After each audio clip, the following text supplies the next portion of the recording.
that there is something special about human brains at birth that makes them uniquely adapted to language. According to Chomsky, these language-ready brains allow children to make sense of any language they hear over the course of development without, and even despite, explicit instruction. Chomsky's theory treats the brain like a computer with a hardwired and specialized module for knowing the fundamental rules of all languages. When a child receives the input of a particular language, like French, Swahili, or Urdu, the module activates and the appropriate language develops. Chomsky's approach to language is like that of a biologist who carefully dissects organisms in the laboratory.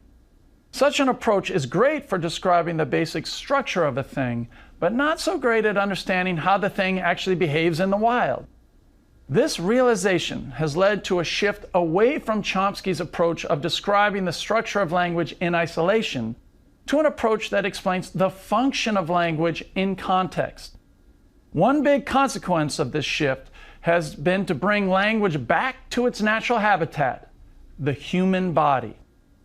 Over the past 25 years, researchers across disciplines, psychologists, linguists, neuroscientists, anthropologists, and biologists, they've all embraced this embodied view. Most scholars now believe that language is not a pre-made and specialized module in the brain at birth. Instead, they see it as emerging from more general cognitive and social skills that combine with physical interactions with others over development.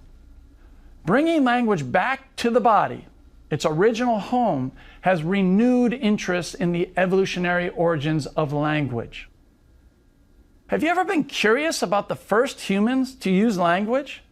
Ever wondered about the initial step from grunts and shrieks to words and sentences? Many now believe that this missing link was not just more sophisticated grunting and shrieking, it was the hands. Try to imagine this time in our evolutionary past.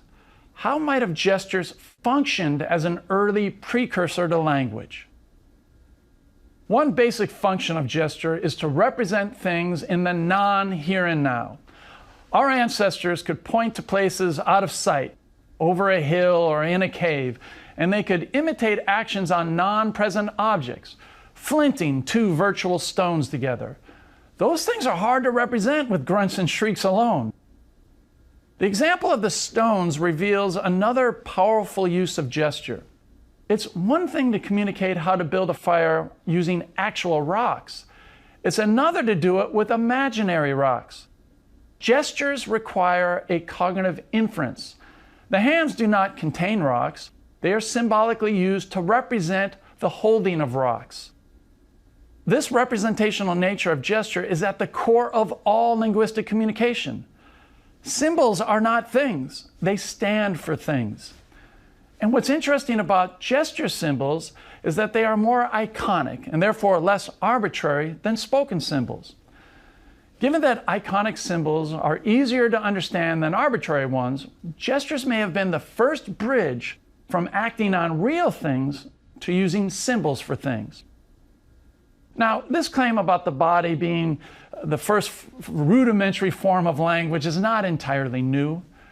Darwin himself said something similar almost 150 years ago, but he focused more on emotions, conveyed through body expressions and body posture and facial animations. This new twist provided by a hand gesture is that communication could go beyond only expressing immediate needs and emotions. The hands opened up new worlds by capturing more complex ideas about events occurring not just in the here and now, but in the past and future too. Now, this is a great story, but it's very hard to find direct archaeological support for such a claim. Unlike the origin of actual physical tools, there are no fossils for language and gesture. Because of this, one approach is to study the brain structures of present-day humans to get some clues about the past. Human language is built on brain regions that contribute to controlling the hands. For example, structures in the left hemisphere involved in language are also involved in grasping objects. We know this not only from cases of brain damage, where speech and gesture both break down, but from neuroimaging studies with healthy subjects as well. One powerful neuroimaging technique is functional magnetic resonance imaging, or fMRI. fMRI uses extremely strong magnets to detect blood flow changes in the brain. The technology is complex, but the logic is simple. Where there is blood, there's neural activity.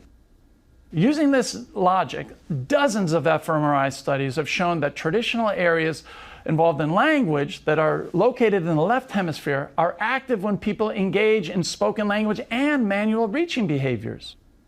The overlap between language and action in the brain is not just general, it's highly specific.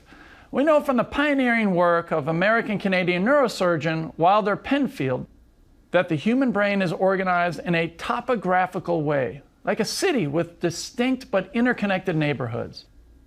Penfield did brain surgery to treat severe epilepsy in his patients. After removing a portion of the patient's skull while under local anesthesia but wide awake, he delivered mild electrical shocks to different parts of the brain to know where to operate.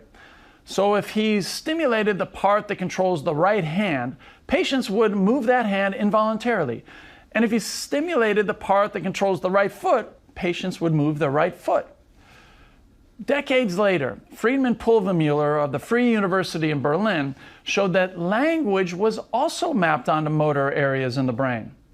Using fMRI, he explored what happened when people listened to verbs associated with different parts of their bodies. He found that when subjects heard a word having to do with their hands, like throw, the region that controls the hands became active in the brain. And when they heard a word having to do with their foot, like kick, their foot region became active. Work like this has led to a theory of brain functioning called simulation theory.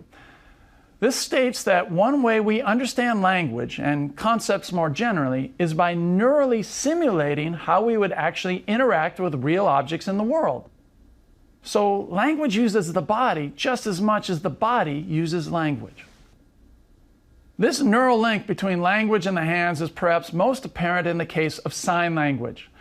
Like spoken language, sign languages operate according to a set of grammatical rules that vary by language but are consistent within the language. This gives sign language the same power as spoken languages to create an infinite number of meanings by stringing together signs in novel ways. From a neural point of view, the machinery underlying sign and spoken language is mostly the same. Damage to traditional language areas of the brain cause the same problems in sign and speech. And when you put a signer in an fMRI scanner, sign language activates the same neural network as spoken language. To sum up, although there's no definitive archaeological evidence showing that language originated in the body, we can get clues about the past by looking at the present. The fact that the hands are so closely tied to language in present-day brains suggests that language was born in the body and grew up from there.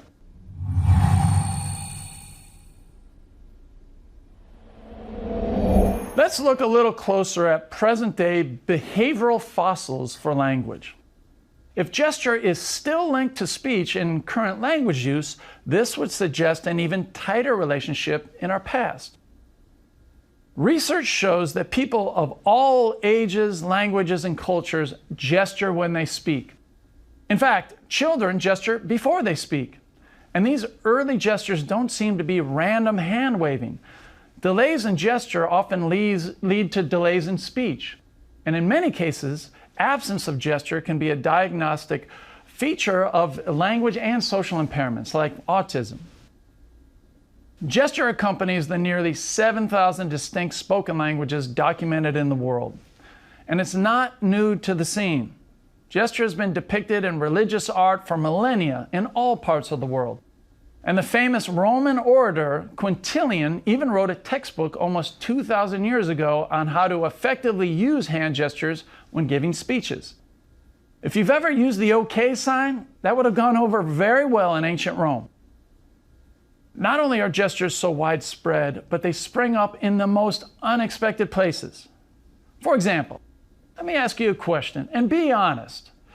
Have you ever noticed that you gesture while talking on the phone? If you answered yes, let me ask you another question. Why would you do that? Nobody can see you. It must look ridiculous. And did you know that blind people gesture? Not only that, blind people gesture when talking to other blind people. And their gestures look a lot like sighted people's gestures. Blind people even gesture when giving directions. The fact that most people haven't thought much about their gestures, on the phone or otherwise, speaks to another fascinating thing about these everyday hand movements. They do not need to be taught and occur spontaneously without effort. In fact, it's much more difficult to stop yourself from gesturing than it is to start doing it in the first place. At this point, I need to pause to make an apology. Now that I've told you how widespread and unconscious gesturing is, you might be a little self-conscious about what you do with your hands for a little while. But I encourage you to let that pass, because as you'll soon see, gesturing has all sorts of positive benefits. So here's this ubiquitous behavior that often flies under the radar and pops up in the most unexpected places. Why on earth do we do it? David McNeil, a linguist at the University of Chicago, has the most established theory for why we gesture. McNeil argues that the reason we gesture when we speak is that gesture and speech are part and parcel of language. They're actually two different but tightly coupled incarnations of our thoughts. Take speech. As you know, because it's highly arbitrary and conventional, it means that words are